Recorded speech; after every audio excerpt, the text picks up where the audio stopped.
Assalamualaikum warahmatullahi wabarakatuh. Hari ini Ibu akan mengajarkan bab ke-8 mengenai bercerita ulang tentang perjalanan hidup, atau bisa kita sebut dengan biografi.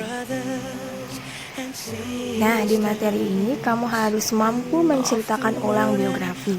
Namun sebelumnya, kita akan melihat apa saja sih cerita yang bisa diceritakan kembali.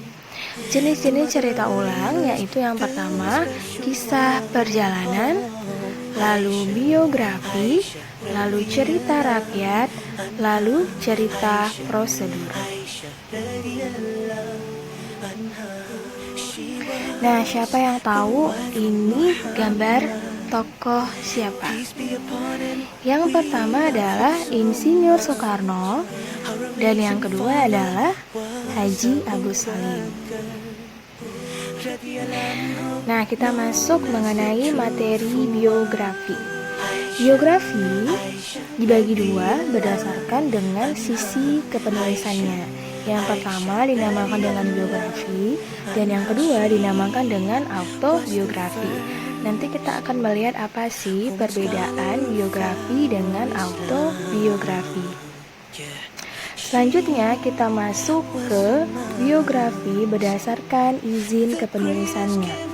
Yang pertama namanya authorized biography, yaitu biografi yang kita meminta izin kepada tokohnya untuk menulis biografi beliau.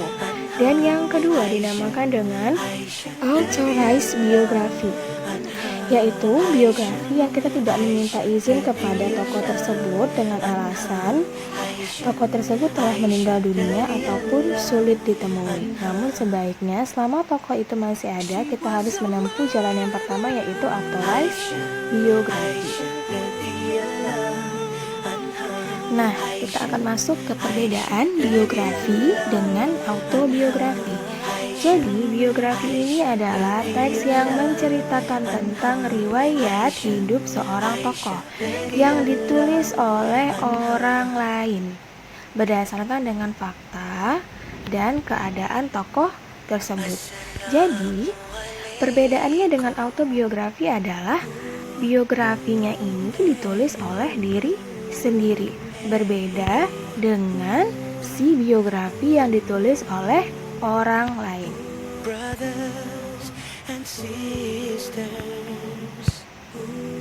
Kita masuk ke ciri-ciri biografi.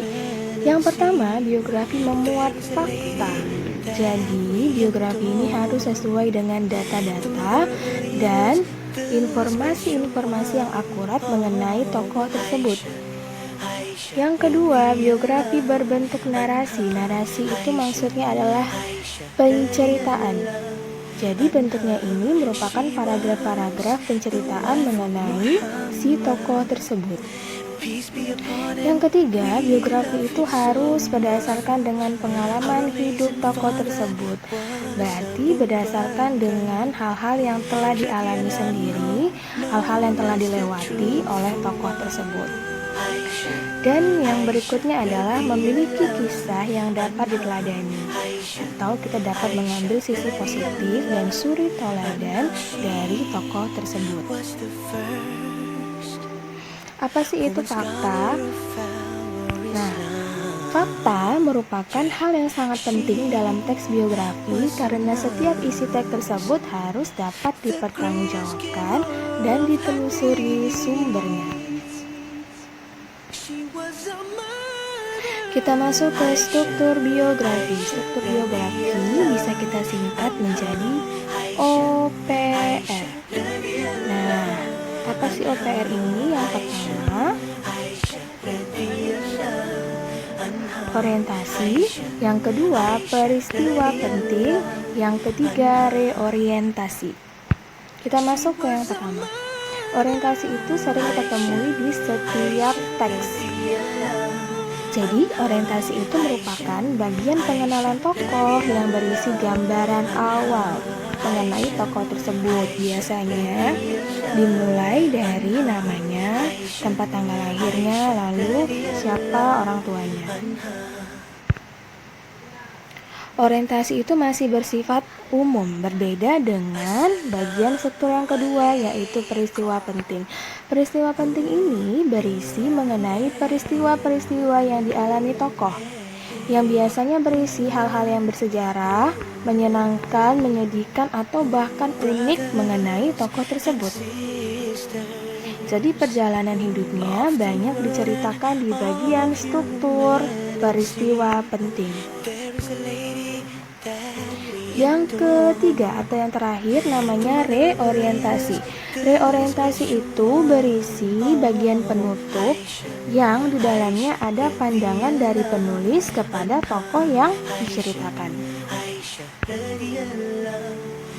Nah, ada dua unsur di dalam biografi. Yang pertama namanya adalah keteladanan. Yang kedua namanya adalah keistimewaan. Nah, kita harus tahu apa sih perbedaan kedua ini. Nah, kalau keteladanan itu meliputi sikap-sikap terpuji, sikap-sikap baik atau positif dari tokoh yang diceritakan di biografi.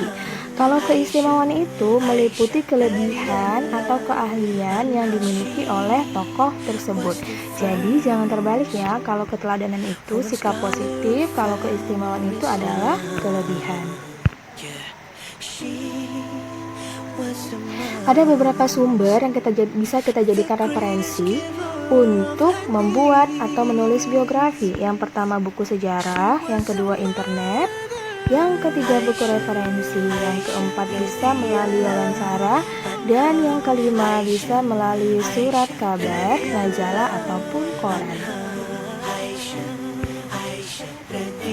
Nah, berikutnya dan yang terakhir ada langkah-langkah menceritakan biografi.